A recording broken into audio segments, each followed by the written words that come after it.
So what's up, everybody? This is Doug Jenkins, aka Diz, and I do a lot of YouTube videos for people out there, but this one's going to be a little bit different. We're going to talk about how much a mix, a professional mix, granted a professional mix with professional equipment, professional guys that or girls that have been doing this for a long time, and they can drastically benefit what you're doing. There is a baby boom going on of, when I first got into recording, which is like, I'm getting old, man. I'm getting really old. Nah, actually, 14 years or so ago, I could go into my local music store, and it was like a huge breakthrough for me to be able to record with my computer. And actually, a lot of companies like went all out, and they wanted to make this the best thing, and they charged like $600 to $800. So I saved my money up when I was a young dude, man, and saved up every penny I had, and I got myself a little interface from C-Sound Solo, it was called, and I started doing my own music. But what I can tell you from that point to now is such a drastic change. I've been to school for it, and school's only as good as what you want to get out of it. But I'd say 4 or 5 years before I even went to school, I was reading books and learning, and it was like my God-given calling. So I got and developed this attitude that I wanted more, and and I started realizing that there's a lot that I don't know.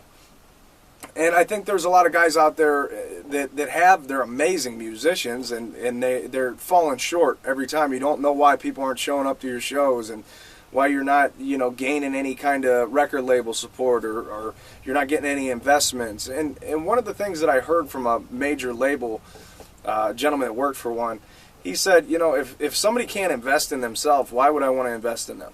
Like, literally, the demos that sound poor and are just not real good, they're not put together, they're not arranged right, they're not edited right. Mixing is one of the biggest stages to present your song and present it right. Now on iMixandMaster.com, I broke the website into a professional player on the audio tab, and then a budget. In both of these, I want you guys to understand that I'm not half mixing anything. Both of them, you're still going to get a solid mix back. But the professional side, what we're talking about is from ground zero. We're going in and we're listening. If the vocalist is here and the drummer's in here, we're miking them up right. We're making sure that the preamps are correct. We're making sure the compressors, if we want compression on the way in, we can use that. We can EQ and take care of problem frequencies that we know are problem frequencies. And we're doing this at a professional level. And that took me a long time to be able to do that. What I'm saying is, a lot of times I'll even in videos glorify this stuff. This is great equipment, and you got to give respect to the people that created this, and they, they're amazing people. But at the end of the day, this allows me to do my job and do it efficiently.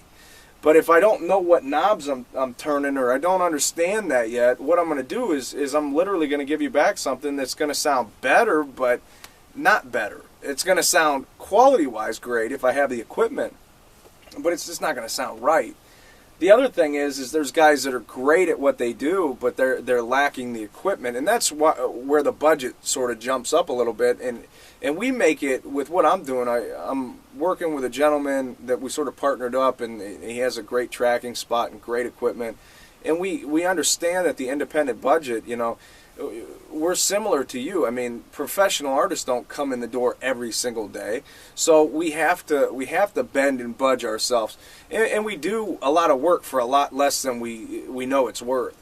And to get that value in somebody's head, I wanted to do it in this video and tell you exactly what's happening.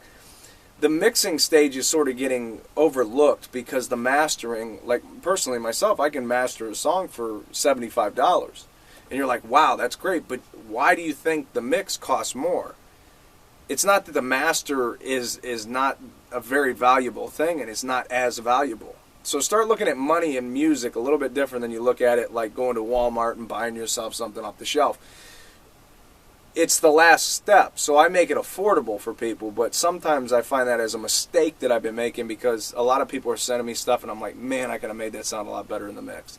I could have adjusted this. I mean, I could have tightened up his vocals. I could have used this certain compressor on his voice or her voice, and it would have brought her right up front, and we could have added a nice sound, cathedral style to her, you know. And you start thinking about this. This isn't mastering things. Mastering is the 2-track. It's the left and right channel.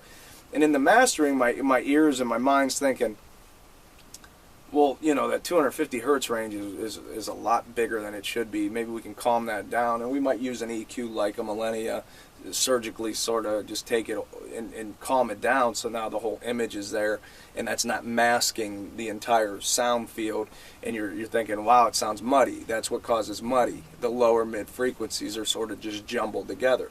Now, to make that even better, I could say, hey, I can go into the mix, and I can, you know, cut this frequency out of that. I can cut this frequency. I can compress this a little bit, get the dynamics working with each other, and now you don't have the muddiness in that frequency range, and therefore you're going to have a better stereo image. There's a lot of things that go into this, and I don't want to devalue this, and I don't want to degrade anybody with a home-based studio, because that's where I started.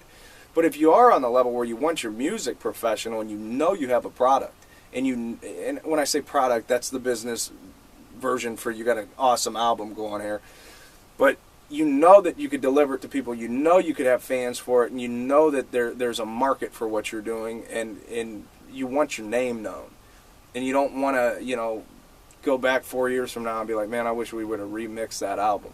A lot of people do that, and we've seen it over and over again. I've had people actually come up to me like 3 years later and go, dude, I went around the block, and now I'm back, and I went to every other studio, and nothing sounded like the song that you did, and we did together, and yeah, that was the one that got plays, and people liked it, and people really took that one serious, and it actually is.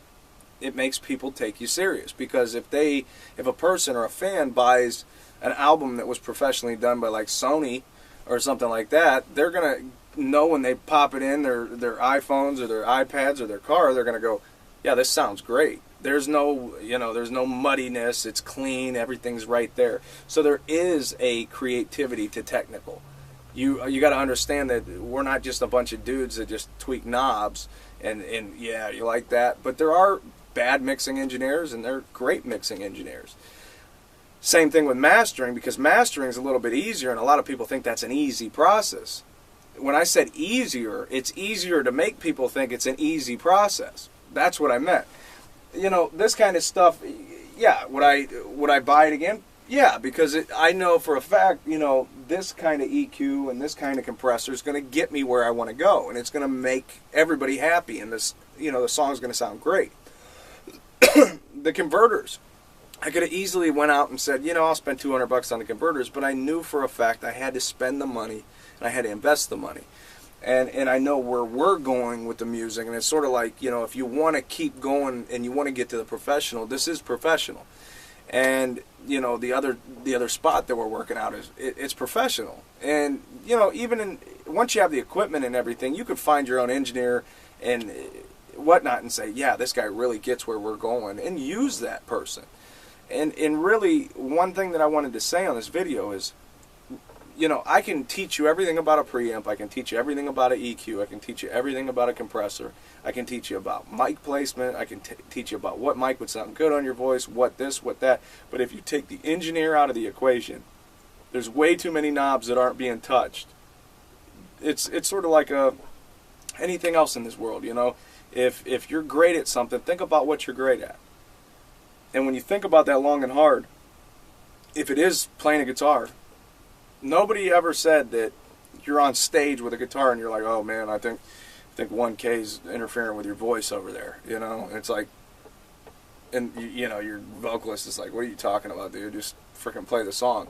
That's not where you were meant to be. This is actually supposed to be a team sport, in a sense, to make great albums. And a lot of guys now, I really, really hope and I really pray about it, that people do come to see this. That, you know, you want this, and this is where it's at. And I think that the marketing of some companies and this and that make it to the point where you think that this is the only option, and we can record at home, and, you know, you're high-fiving your buddy, and it's like, it's just, you know, take it out to your car and you're like, and then, I mean, on top of this, you got to understand that there is acoustics, and acoustics can really play tricks on you. And then there's monitors, and you got to have the most, you know, flat style monitor where you're not listening to a set of monitors that have a bump in a certain frequency range, so you find yourself taking care of that range in a way that shouldn't be taken care of. There's a lot of things that go into great albums. You know, there's solid state consoles out there that if you want that sound, you can get that sound, and that's gonna totally blow away a lot of things available on the market.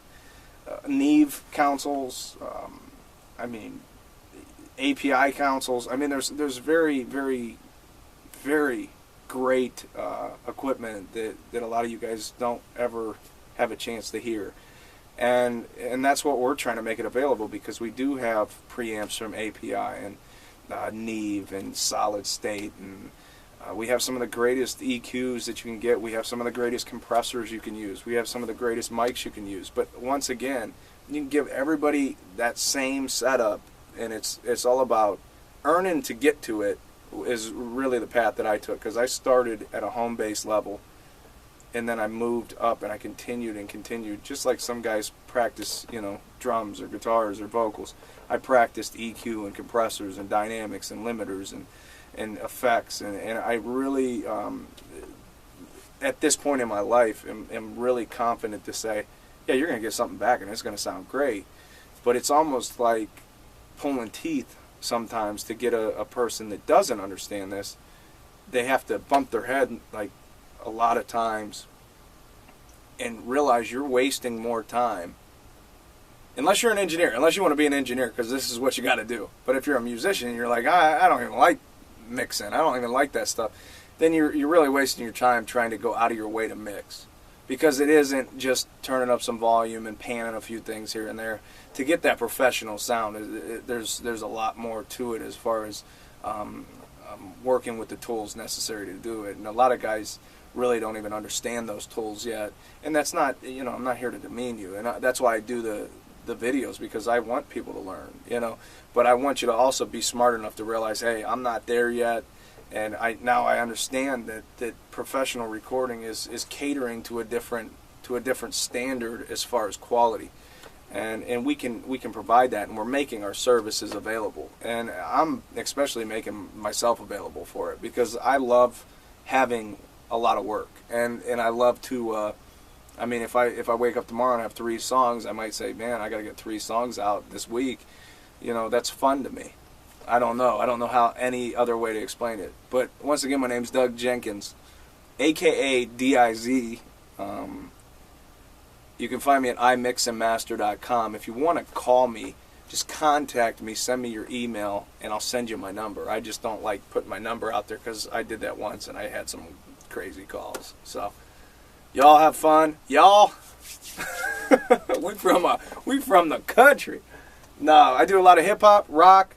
I can really work on, I mean, jazz. I've worked on a lot of gospel, and it's all about just understanding music, and you can hear and listen and actually learn so much from people. So don't ever think you know everything.